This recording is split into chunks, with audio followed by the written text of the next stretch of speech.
Hello, this is Julian with Coffee Reviews, and today we'll be reviewing the El Socorro wash processed Guatemala from Sunho Roastery. And there's the bag right there. And Sunho, based out of Seoul, Korea. And this coffee was featured in a recent blind taste test rankings video where it finished 5th place out of 7 Korean coffees on that day. And if you watched that video, then you saw that I was essentially able to pick this coffee out by process of elimination, as I actually had very limited familiarity with this varietal, as this one right here is a Java coffee, and that was actually one of the biggest catalysts for purchasing this coffee, as we've heard a lot of positive things about Java coffees. So seeing Sunho carrying one from Guatemala definitely caught our interest, and we will see how it turned out, as this right here is day 59.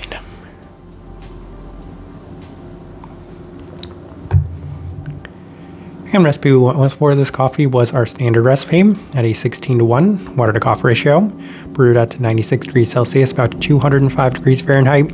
And I like this one best through the V60, which does indicate a more medium fine grind. Roast profile for this coffee.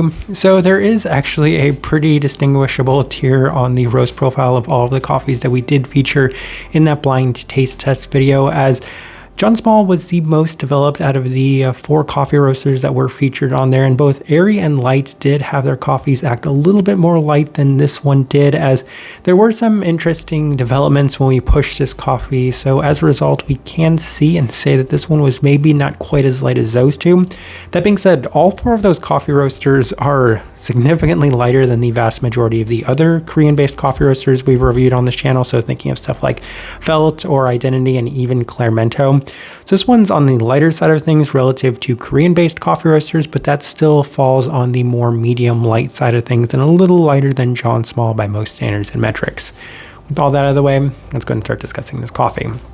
Day 27, which was of course the blind taste test day, and the coffee was actually much better in an isolated setting. So when we did that blind taste test day, I honestly couldn't take too much away from this coffee. It just felt a little bit generic with some very intense Kenyan coffees on that table, a very intense natural processed coffee on that table, and then a Panamanian geisha that I did not know was washed. So it made for an interesting result, but taking this one in an isolated setting, it presented a little bit cleaner with a bit of a sugary sweetness to it and a slight apple brightness to it.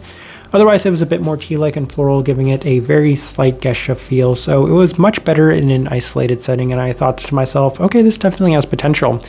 One of the big selling points to me on Java coffees is that people said to us that they were reminiscent of geishas. They had a lot of similarities to geisha coffees, so for that reason, I said, I can kind of see that. We will see if this coffee continues to trend in that direction.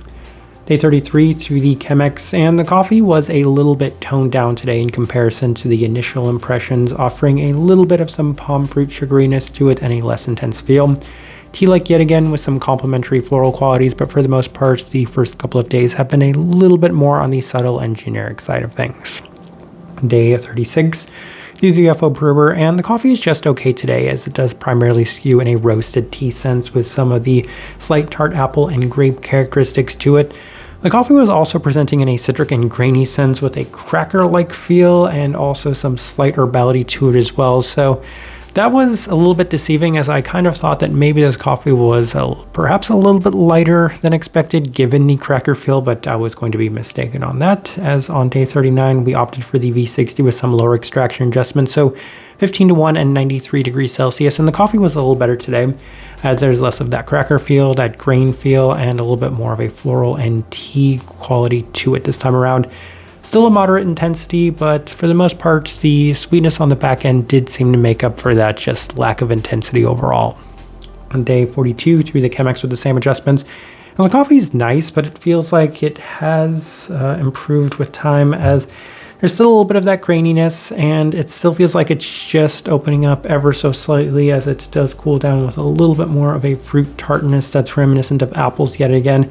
And that's essentially what I'm picking out from this coffee, is a slight bit of some apple-like qualities, characteristics, a sugariness, a brightness to it, and then outside of that, there's a little bit of the roasted tea qualities and characteristics, but none of which is presented in a particularly intense sense. Day 45 through the V60 with some higher extraction adjustments, so 17-1 at 99 degrees Celsius. And this is what I was alluding to, as there was a little bit of roast that was felt this time when we pushed this coffee. So I said, whatever that cracker kind of grain quality that we were experiencing from this coffee, it wasn't because it was particularly light. I do think that that's kind of a result of this coffee overall. Outside of that, it did highlight more of an earthy tea-like quality and characteristics, so pushing this coffee definitely did not seem to go very well. Day 48 through the chemics with the same adjustments, and it really just continued to accentuate a lot of the earthy tea-like qualities of this one. So as much Korean as I do know, I don't read it very well yet, so I don't know what the notes actually say on this bag, but I do wonder if something is maybe reminiscent of a matcha, given the very strong earthy tea-like, roasted tea-like qualities of this coffee, because that's what it reminds me of, a little bit more of an earthier matcha quality.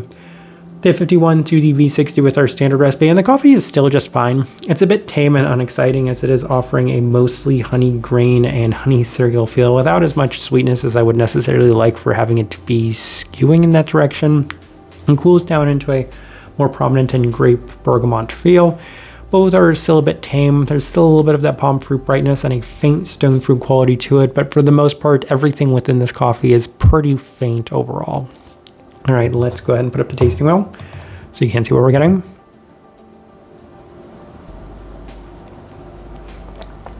And we have 2 level 4s, so let's go through those real quick. We'll start with the cleanliness level 4. I mean, it's a clean coffee without too much intensity to it, as there really isn't anything to take away from it. I mean, I guess you could say the grainy quality to it, but I don't think that that's necessarily too much of a hindering result of the overall cleanliness to it. It's that level 4 by default. There isn't enough to take away from it, so that's why it scores at level 4. I'll go ahead and move on to the finish level 4.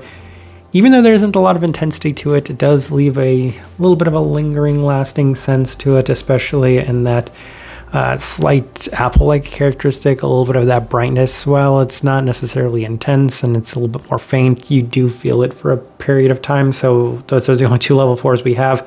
Then the rest of this tasting wheel is just an abundance of level 3s. So sweetness level 3, and I've already mentioned it's not as sweet as I would necessarily like. Acidity level 3, it's not particularly bright. It has a little bit more of that slight apple-like brightness to it. Florality level 3, I can see a little bit of a honey-like florality to it. Spice level 3, it's got a earthy quality to it, so that's where that comes into play. Berry fruit level 3, I mentioned a little bit of a grape-like characteristic. Citrus fruit level 3, I mentioned a little bit of a bergamot-like quality. Stone fruit, I mentioned a little bit of a peachy quality, but none of them are overly intense. They're all a little bit more subtle and tame within this one, so that's why they're all scoring level 3. Savoriness at the level 3 mark.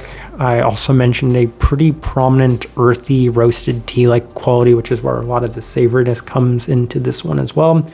And then the final thing, which is body level 2, as it is lighter bodied too, so make of that what you will. I mean, it's brewed with the V60, so in theory, maybe you'd expect it to have a little bit more body. And while we're still looking at this tasting wheel, I guess in theory, if Java coffees are supposed to act pretty similar to Geshes, then in the sense that I see it as the more delicate, not too heavy bodied similarity. But outside of that, I mean, it's not as clean, it's not as well defined, and it's not even as delicate. While it's subtle and lacking, it's not in the same sense that a Panamanian Gesher or most other Geshes we have are. So yeah, it's an interesting looking tasting wheel. As I'm looking at this tasting wheel, I do think it's actually a pretty good representation of what I was getting from this coffee. All right, so my overall thoughts and impressions of this coffee.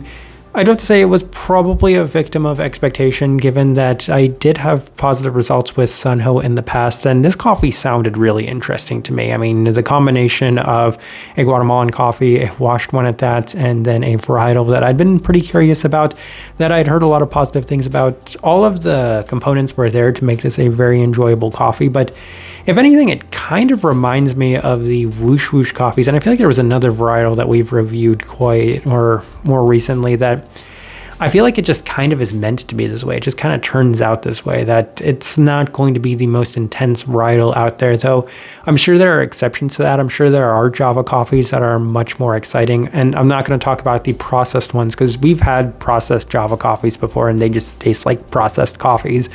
This one, on the other hand, I had a lot of high expectations for, and even though I don't really know what the notes they had listed on this coffee were, nothing stood out in an overly intense sense. So I do have to say, its placement in that blind taste test video was actually pretty fitting for where it placed. I do believe that I liked the Kenyan coffee from Light more than this one, which is saying a bit given I wasn't the biggest fan of that coffee either.